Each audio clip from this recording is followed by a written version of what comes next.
अब देखो, यूपीएससी 2022 का रिजल्ट आया है। सबने अपनी अपनी जातियों में बांट लिए होंगे। सबकी जातियों के पेज हैं फेसबुक पर, इंस्टाग्राम पर। गरीबी विधवा होती है जब वो तैयारी कर रहे होंगे, अपने खेत, अपनी माँ के गहने गिरवी रखकर कभी भी यूपीएससी की तैयारी दिल्ली करने गए होंगे या किसी शहर में पढ़ रहे होंगे।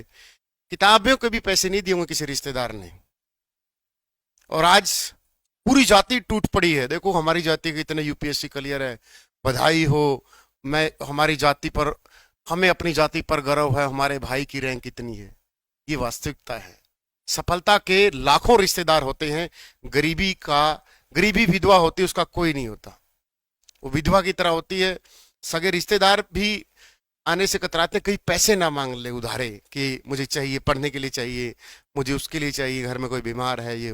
और अब जैसे ही रिजल्ट आया, देखो हमारी जाति से फलाने शुक्ला परिवार से इतने, देखो जाट भाई इतने हुए, देखो इतने राजपूत भाई हुए, देखो इतने हमारे बहुजन समाज से हुए, देखो हमारे इतने हुए। जाति कणकण में बसी हुई है।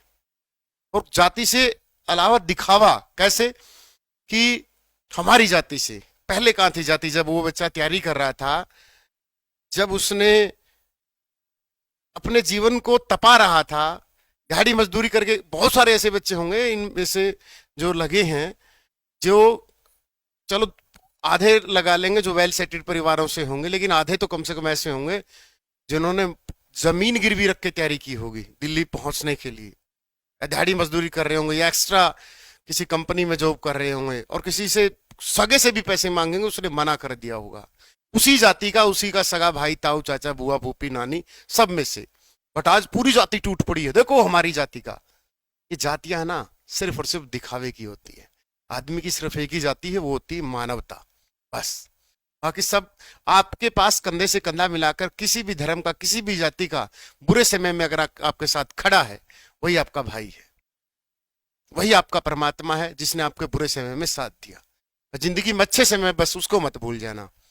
कहीं लगने के बाद, हाँ मेरी जाति है, हो मेरे ये रिश्तेदार हैं, जिन्होंने जिंदगी में आपको कभी सहारा नहीं दिया, तो आप क्यों? जैसे को तैसा, ये नियम है। भगवान श्री कृष्ण कहते इस बात को, जैसे को तैसा। तो जिस दोस्त ने, वो चाहे किसी भी जाति से, धर्म से, समाज, किसी से, कहीं से आता हो, अगर उसने हमारा बुरे समय में हाथ थामा है, तो जिंदगी के अच्छे दौर में भी उसी का हाथ थामना चाहिए। बस आ जाओ।